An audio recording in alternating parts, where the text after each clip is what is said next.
right. So we get to the fifth storyline. Improved pass rush on defense. So JJ McCarthy himself said that Derek Moore, Jalen Harrell, Josiah Stewart, and Braden McGregor are bringing the pressure, and we needed to hear that because there were times last year when the pass rush wasn't the greatest. There were moments.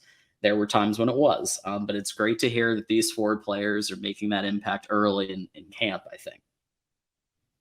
Yeah, I agree.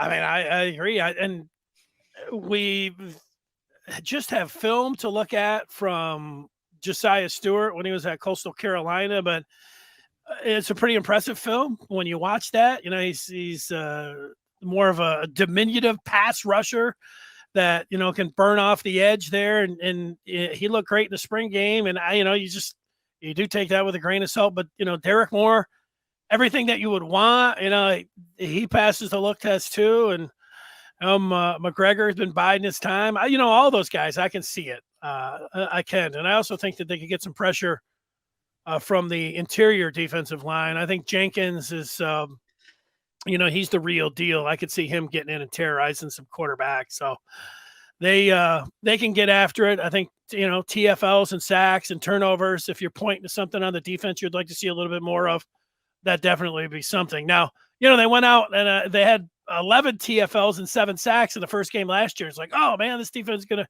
but they did taper off. Like you're saying, you wanted to see a little bit more of that. And I think that, that's what they're talking about as well. But they got a lot of that personnel. I would also put, and this is also from the spring game and just looking at a little bit is Keyshawn Bennett is kind of a wild card there on the edge. He looks like he could, I don't know, push some of those guys and, get some reps, get some snaps. So it's at least a name to, further down the depth chart, to think about that could be pushing some of those guys. Yeah, Jason's comment there, sometimes when I need a pick-me-up, you know what I do? I go back onto YouTube and I watch Michigan versus Ohio State in 2022 because the calls in that game were just amazing. And the Donovan Edwards one especially, that was very enjoyable because I think that was the last one to put them up 45 to 23. So, yeah, that was great. Yeah, the last 2 years have been great. Oh, yeah.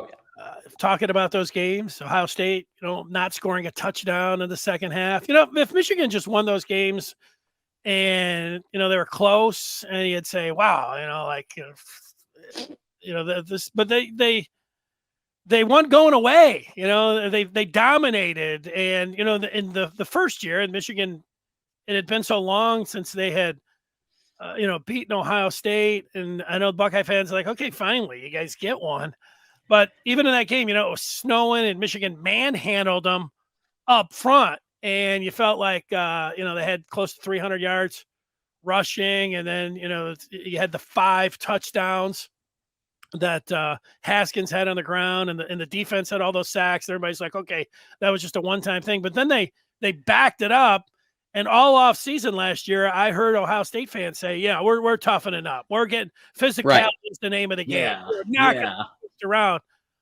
Well, then they did get pushed around, and then they didn't, even though they had the number 2 pick in the NFL draft and CJ Stroud. And then all of these great wide receivers like that NFL teams would want on there.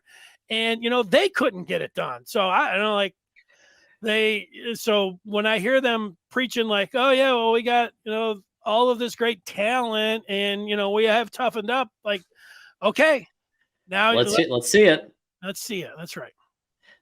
Mike Ford did make a good comment there. I think we all got spoiled by seeing Ojabo and Hutch just wrecking dudes on the edge. I mean, Hutch was a once in a generation type player. Like, he was so good. And just watching him against Ohio State and against some of those games, like McDonald put him in some great positions, I think, that year.